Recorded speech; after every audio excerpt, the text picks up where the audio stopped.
முதல் வாசகம். உடன்படிக்கை பேழையை திருத்தூயகத்தில் வைத்தனர். ஆண்டவரின் மாட்சி கோவிலை நிரப்பிற்று. அரசர்கள் முதல் நூலிலிருந்து வாசகம்.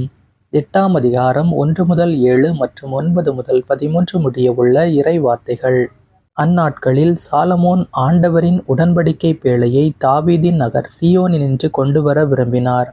அதற்காக அவர் இஸ்ரேலின் பெரியோரையும் எல்லா குலத் தலைவர்களையும் இஸ்ரேல் மக்களின் மூதாதையர் வீட்டுத் தலைவர்களையும் எருசலேமிற்கு தம்மிடம் வரும்படி அழைத்தார்.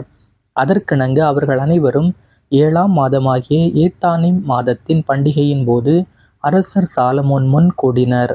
இஸ்ரேலின் பெரியோர் அனைவரும் வந்தனர். குருக்கள் பேழையை தூக்கி கொண்டனர். ஆண்டவரின் பேழை, சந்திப்பு கூடாரம், கூடாரத்தின் தூய கலன்கள் அனைத்தையும் குருக்களும் லேவியரும் சுமந்து சென்றனர். அரசர் சாலமோனும் அவரிடம் வந்து குழுமிய இஸ்ரேல் மக்கள் கூட்டமைப்பினர் அனைவரும் எண்ணவோ கணக்கிடவோ முடியாத அளவு திரளான ஆடுகளையும் மாடுகளையும் பேழைக்கு முன்னால் பலியிட்டனர். பின்னர் குருக்கள் ஆண்டவரின் உடன்படிக்கை பேழையை கோவில் கருவறையாகிய திருத்தூயகத்தில் அதற்குரிய இடத்தில் கெருபுகளின் இறக்கைகளின் கீழே கொண்டு வந்து வைத்தனர்.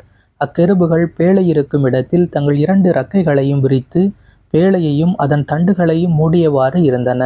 2 கற்பலகைகளை தவிர வேறொன்றும் பேழைக்குள் இல்லை.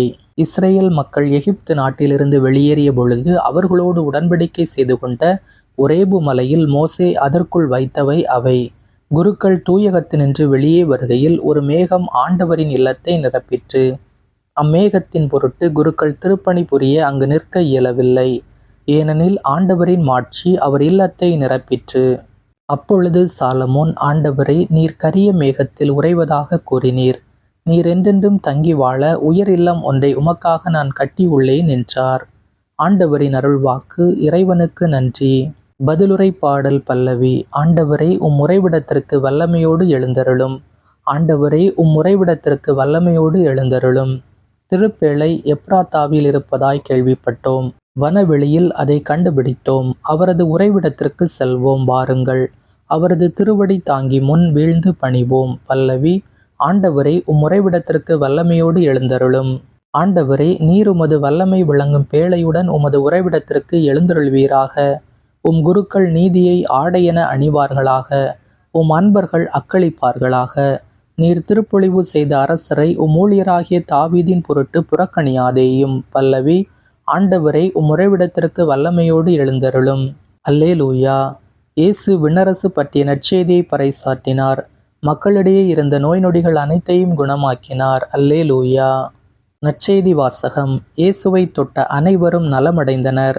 மார்க்கு எழுதிய தூய நற்செய்தியிலிருந்து வாசகம். 6ஆம் அதிகாரம் 53 முதல் 56 முடிய உள்ள இறை வார்த்தைகள். இயேசுவும் அவருடைய சீடர்களும் மறுகரைக்கு சென்று கெனசரேத்து பகுதியை அடைந்து படகை கட்டி நிறுத்தினார்கள்.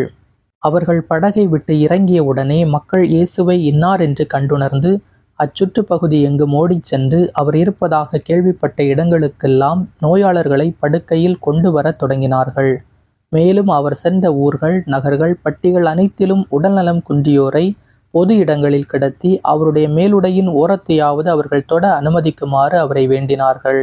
அவரை தொட்ட அனைவரும் நலமடைந்தனர். ஆண்டவரின் அருள்வாக்கு. கிறிஸ்துவே, உமக்கு புகழ்.